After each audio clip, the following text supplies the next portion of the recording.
जय माता दी दोस्तों, आप सभी पर माँ दुर्गा की कृपा सर्वदा बनी रहे।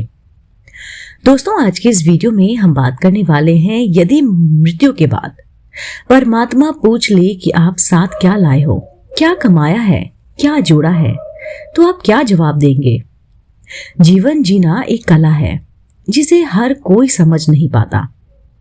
मनुष्य जीवन बहुत मुश्किलों के बाद मिलता है और यही वो योनि है जब आप अपने पिछले कर्मों की सभी गलतियों को सुधार सकते हैं। ध्यान और अध्यात्म के मार्ग पर चलकर जीवन के छोटे छोटे रहस्य को समझा जा सकता है। हम सभी प्रसन्न, सुखी और स्वस्थ रहना चाहते हैं, लेकिन यह केवल चाहते हैं। चाहत होना और उसका पूरा होना नदी के दो अलग अलग किनारे हैं। चाहतों को पूरा करने का सही तरीका हमें आना चाहिए। प्रसन्नता हो, सुख हो या फिर स्वास्थ्य हो, इसका केंद्र कोई और नहीं बल्कि हम ही होते हैं। कोई दूसरा हमें प्रसन्न, सुखी व स्वस्थ नहीं कर सकता। जब हम जीवन को गलत तरीके से जीते हैं तो हमें ऐसे जीवन में सुख और स्वास्थ्य कहाँ है, कहाँ से मिलेगा। लेकिन जब हम जीवन को सही दिशा में जीते हैं तो जीवन के सारे रहस्य हमारे सामने प्रकट होने लगते हैं। असली जीवन जीने का तरीका ध्यान से ही होकर जाता है। क्योंकि लोगों के जीवन में ध्यान नहीं है, इसलिए जीवन दुख में दिखाई देता है। हाँ, जिसके जीवन में ध्यान उतर आता है उसके जीवन के प्रति दृष्टि बदल जाती है। इसलिए ध्यान हमारी दिनचर्या का नित्य कर्म की तरह ही हिस्सा होना चाहिए। ध्यान मन की सफाई। रोज हम विकारी मन को साफ कर सकें तो स्वस्थ मन अब जीवन को सही चलाएगा।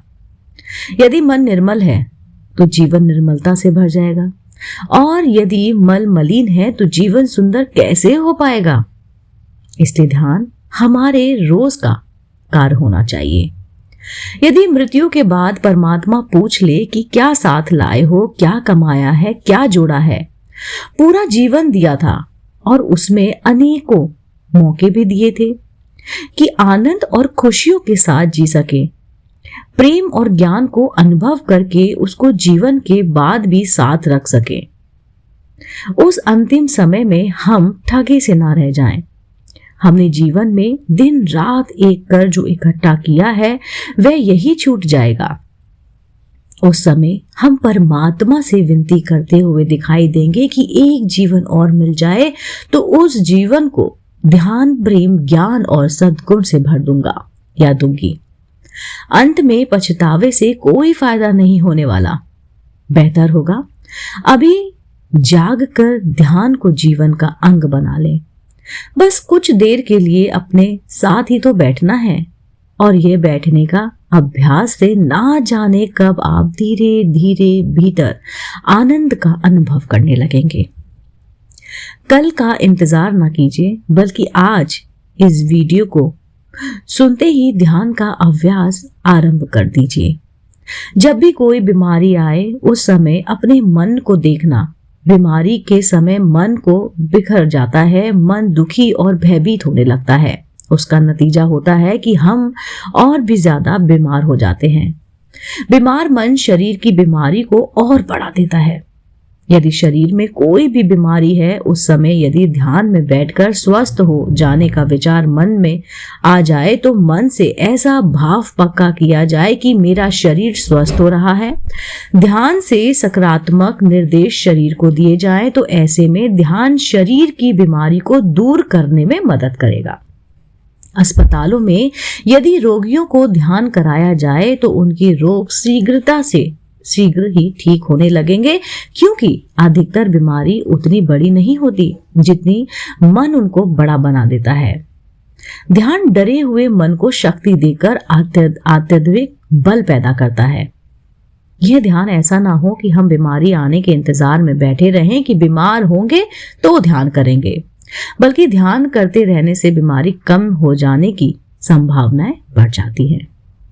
ध्यान सहजता से लग जाए, इसके लिए ध्यान में कितनी देर बैठना है उसका समय पहले से ही तय ना कीजिए। किसी दिन 10 मिनट, 15 मिनट ध्यान में बैठूंगा अथवा मन समय के बारे में सोचना शुरू कर देगा और चेतना ध्यान में कभी भी गहरे रूप में नहीं बस पाएगी। साथ ही साथ दिन भर प्रसन्नचित रहें, अपनी नींद, व्यायाम और आहार को संतुलित रखें। अच्छा, भोजन में सात्विकता और दिन भर विचार और भावनाओं में शुद्धता बनाए रखें। अपने आप को बिना शुद्ध किए ध्यान में उतरना ठीक नहीं होता। जैसे दूध को साफ बर्तन में ही लिया जाता है, ऐसे ही पवित्रता के साथ ध्यान में बैठे। कर्तापने के साथ कभी भी ध्यान के लिए नहीं बैठे, क्योंकि ध्यान कर्ता भाव के नाश के लिए होता है। ध्यान के लिए समर्पण भाव का होना बहुत जरूरी होता है। ध्यान के समय मन के विचारों से लड़ो नहीं, उनको हटाओ नहीं, उनसे परेशान ना हो।